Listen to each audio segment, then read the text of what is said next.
Ang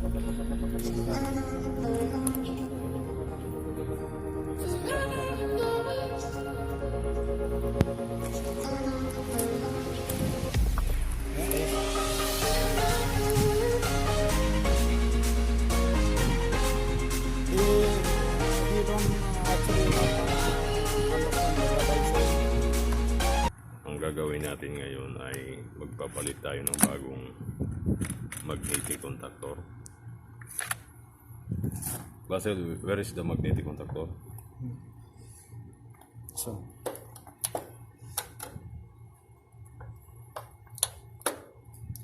Isa pa tayo off, Bazil.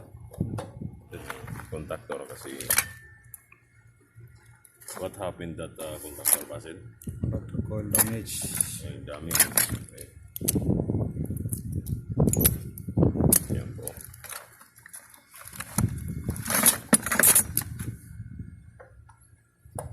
Siya.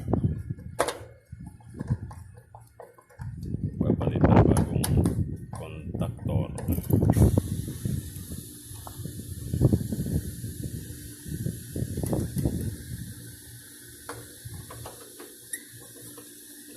Tatanggalin niyo muna yung mga screws.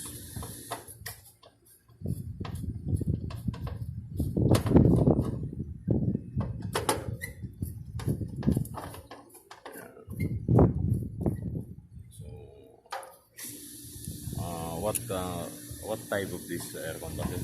This is duct split. Duct split. Okay.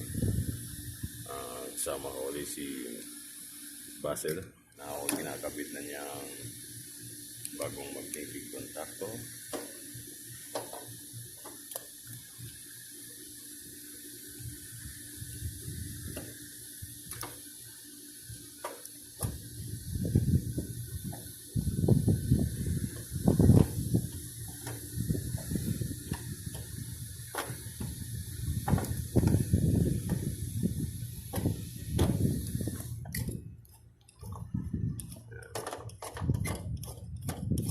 If you change the magnetic contactor, what first will you do? What first will you do? If you change the magnetic contactor, if you replace the new one, what first will you do? Check the wire connection. Okay. Only that.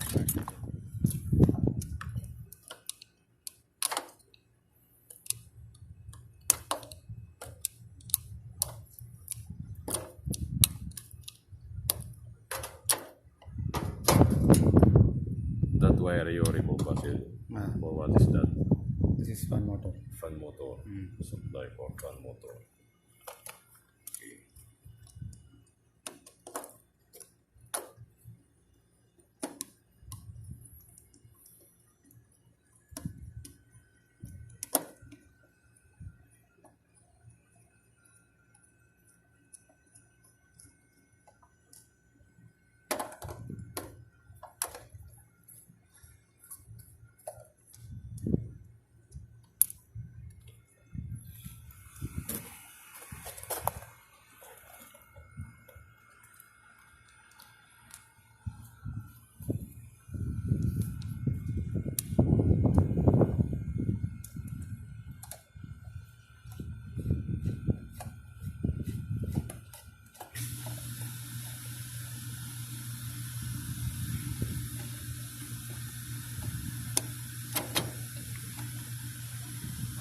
That red wire and black, what we're going to do? Common.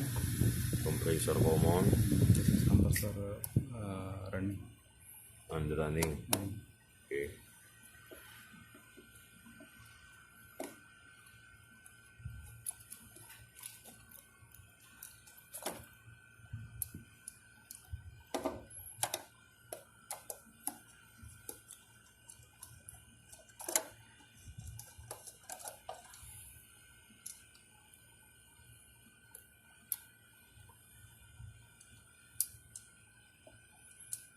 Ayan po, binabalik niya yung load side papuntang compressor. Ayan.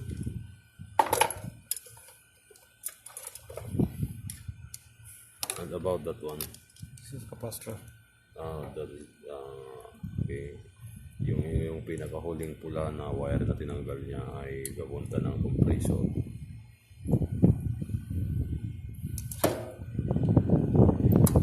Yan.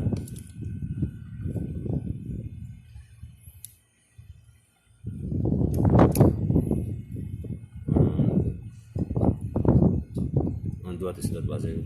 This is inside indoor unit. That is inside the room.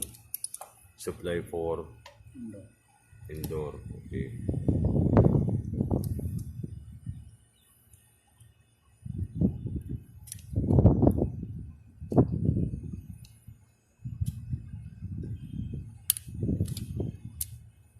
Okay. Yan po ay 24 volts. Ang coil niya is 24 volt.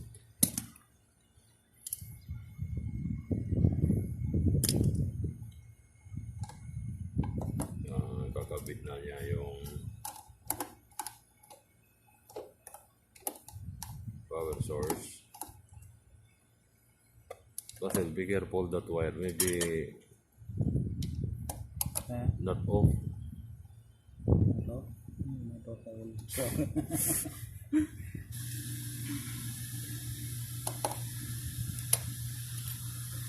Okay guys, talagang napakainit dito. Napakainit talaga.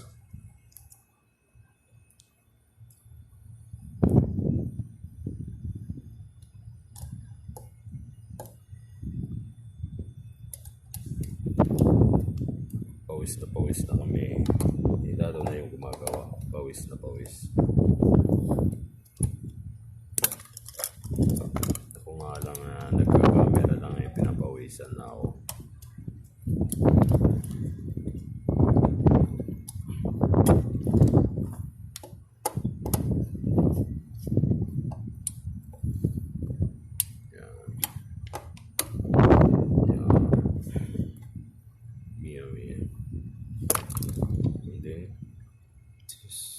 Coil. You make it direct? Direct? No. Actually, this is enough for the 220 volts. So, 24 volts? 220. 220. This coming to indoor coming to 220. So before this, somebody put this coil. Then The output is 24. 24. But the contactor, you make it direct, Bazil. Direct. Not direct. Why? This coming from inside. Inside? This coil The supply, sensor? this coil supply coming from inside. Okay. So we can use the You change. make direct here. You can change this 24 volt changes to 30. To 30. Then we can direct like that. We can cancel this one. But you Okay. must this coil volt 24 to 30. Change the coil voltage. Okay. Green. Yan. Marami silang green dito. Okay guys. Ganun lang. Ganun lang magpalit.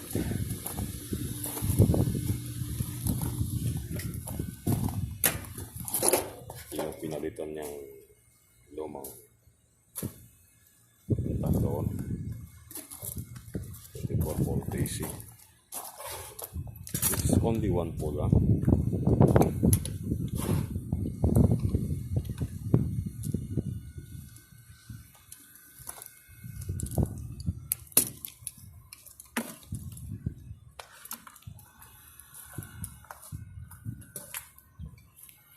Sa ngayon, tapos tayo dito. Ito naman tayo sa isang ito. Bali mag-check siya ng freon.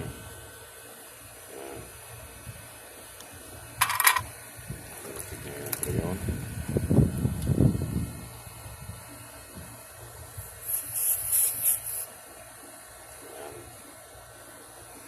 Check niya yung hose.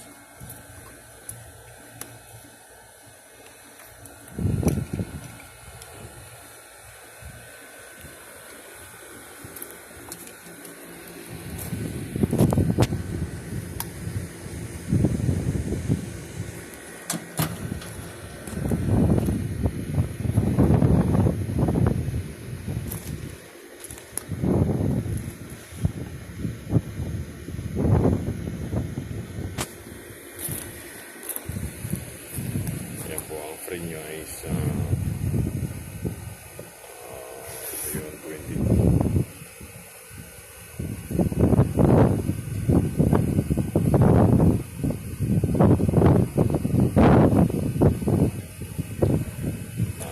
Bago nyo buksan yung freon na yan, secure nyo muna na i-check nyo muna itong manifold gauge nyo kung nakasarado. So kailangan isasara nyo muna ito.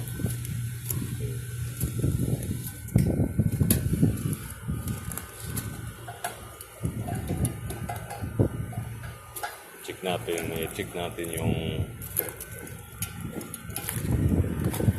ginawa nating pinalitan ng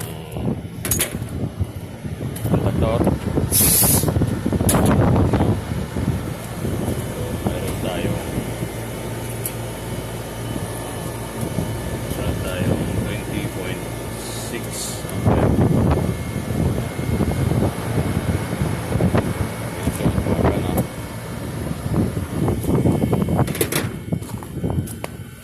balik naman ulit tayo dito sa kinakargahan ang freon. Yan.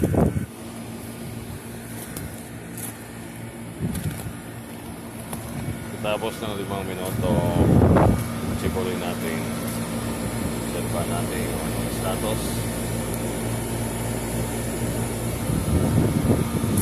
Meron siyang 21.5 ampere.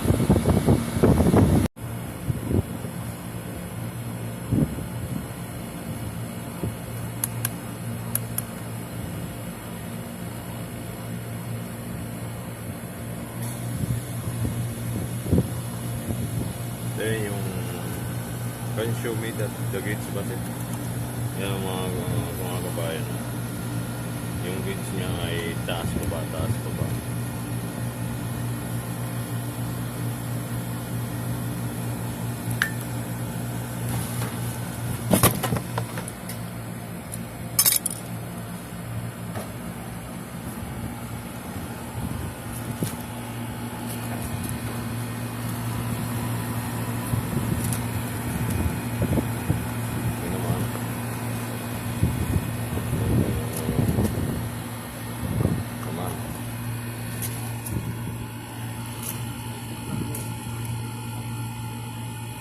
Bazil, maybe you need to clean.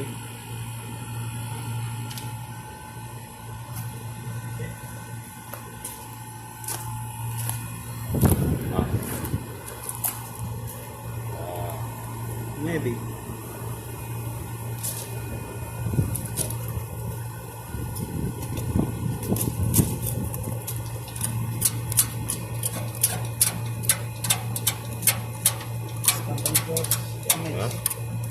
Sometimes are very old.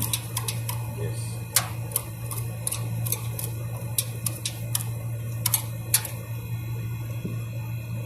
May napansin siyang oily yung fins ng condenser. Kala niya siguro may leak yan. Siguro may leak.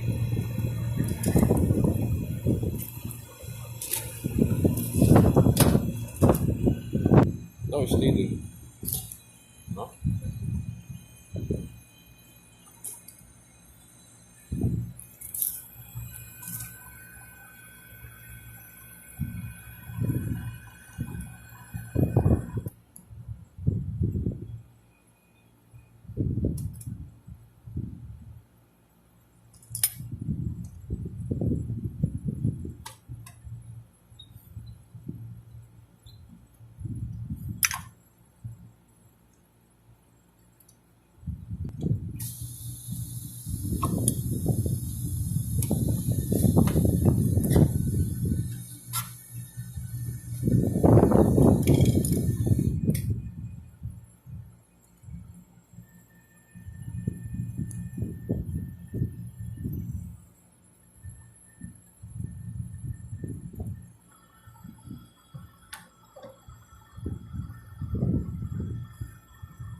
How about that then?